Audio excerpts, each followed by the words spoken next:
Yeah, in disasters, what we are going to do, we have to go out and out altogether into the field, into the event places, into the sites, and ensure that there is less loss of lives, and probably if we can salvage any sorts of properties.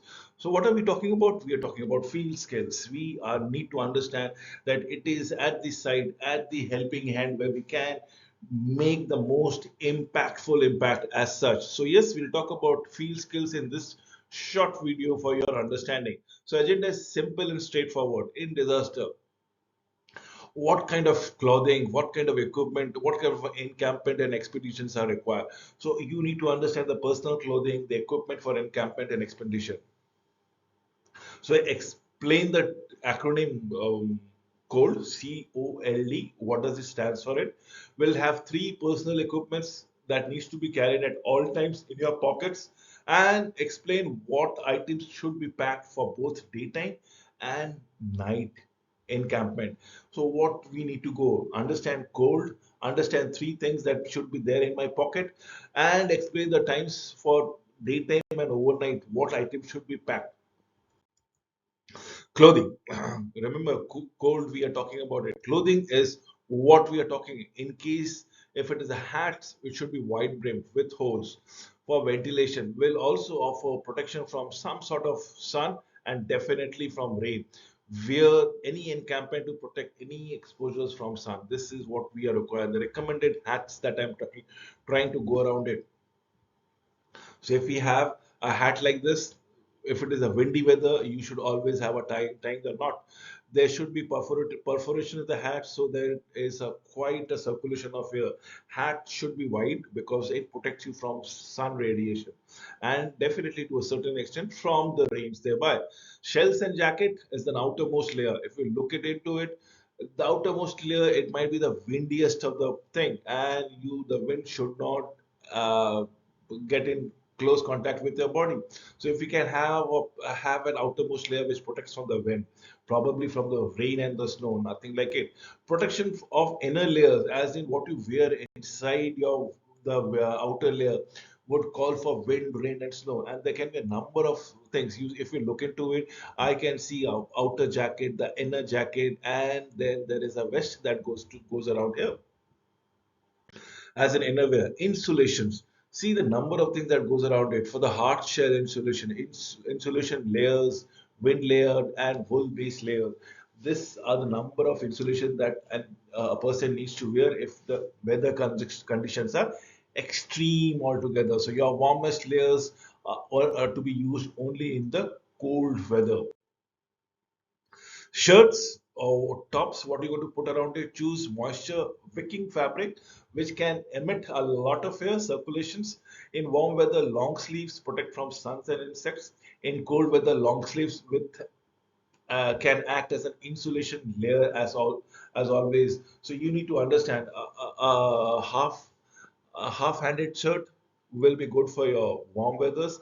A cold weathers, you need to have a long sleeves altogether.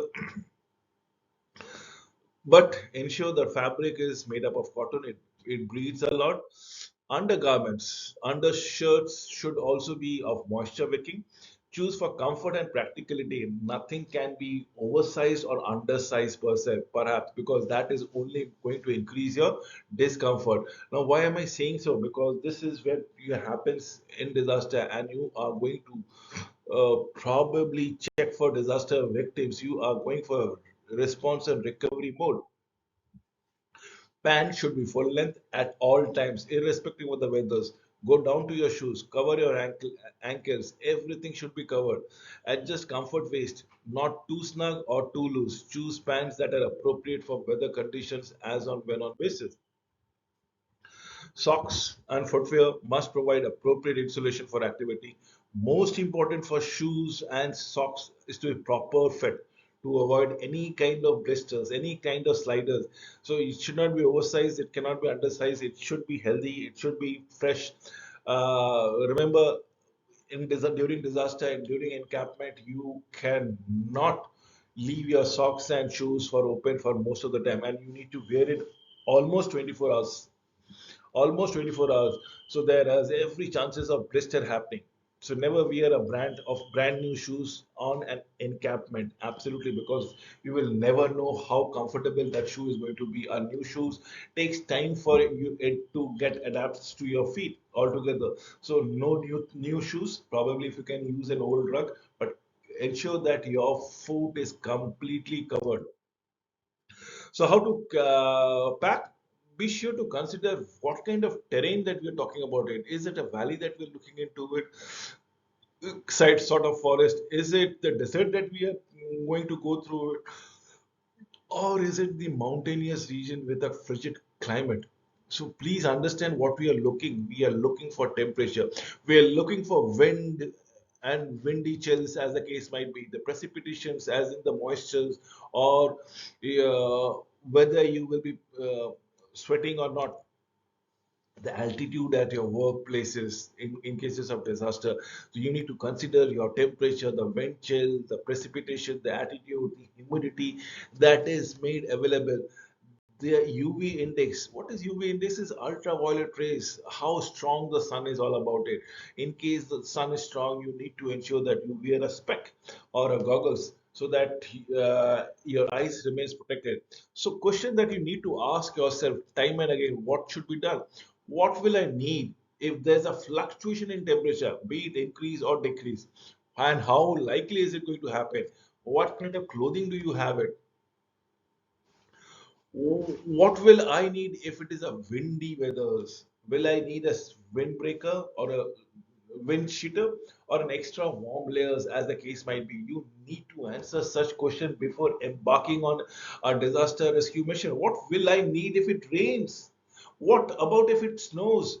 Am I prepared for it? Because you are going to help in a disaster and you cannot return back to be counted as one of the victims of the disaster. Remember, that is was one of the first priorities that you need to go around it.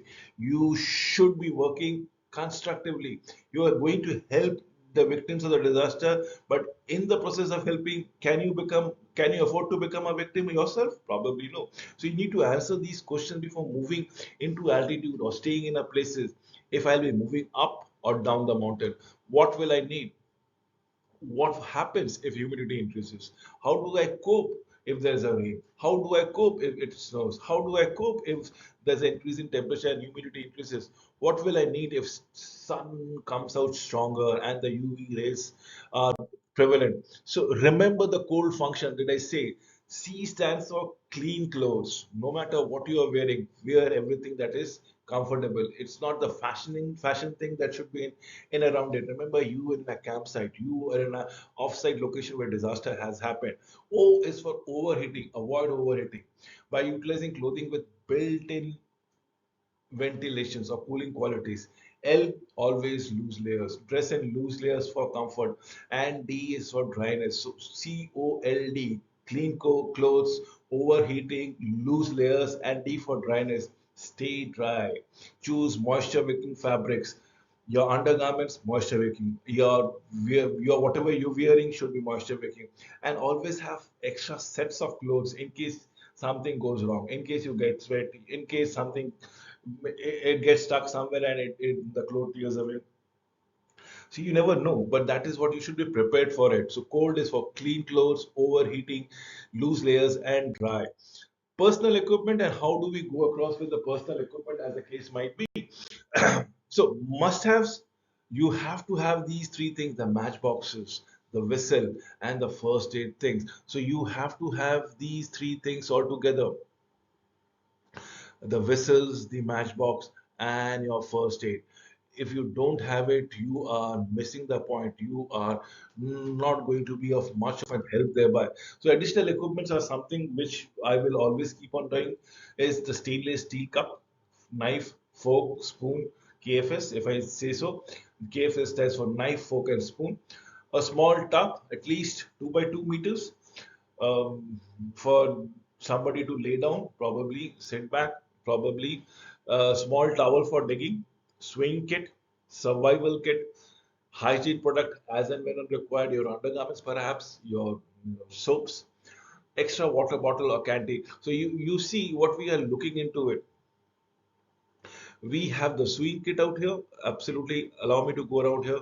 This is your swing kit. This is your survival kit. Now, this is your knife, the KFS, the knife, fork, and spoon, and this is the small tub, at least 2 by 2 meters, which can help you in digging debris. So yes, swing kit, survival kit, the KFS, knife, fork, and spoon, and the small tub, which is required altogether. So SOP, the standard operating procedures for that matter, is what is to maintain personal hygiene. Yourself should be very clean. Why? There are chances of injuries, victims available, and they are exposed to certain kind of bacteria. You should not multiply their problems. You should try to help them out. So be on the hygiene side. Do not go into water above your knees. Absolutely ensure that, because above your knees you will not be able to see also without supervision. Or if you, if possible, hold somebody's hand or tie up yourself with somebody else, and an approved personal flotation devices. Water current can be unknown, and believe me or not, it is unexpected. During earthquake, during floods, you never know how the current is going to treat it. When I say current, the water current, you should treat all water bodies as dangerous. Proceed with caution and extreme caution, if possible under supervision. Use safety tools. Did I say tie up yourself up with another person or hold somebody's hand? Never handle a tool that you are unsure of. Absolutely not. Take instruction from from somebody, if possible from your supervisor. People who know how to use those things. Know the location of the group, first aid kit, firefighting equipment, what needs to be done in case certain things has to be kept. You need to know who are the people in your camps, in the survival things, whose phone number needs to be ascertained. You should be always be in touch with people. Keep your shelter and surrounding free and tidy from any form of hazard, any form of, if I say hazard, please understand I'm also talking about any sort of obstruction. Keep it free. Male, female, young mariners will enter the other shelters. Will not enter the other shelters. Inform your leaders before leaving. Never do so alone. Do not venture the head of the group as on when on basis, because it is the responsibility. With this, I come to an end of this presentation. Thank you for watching this video.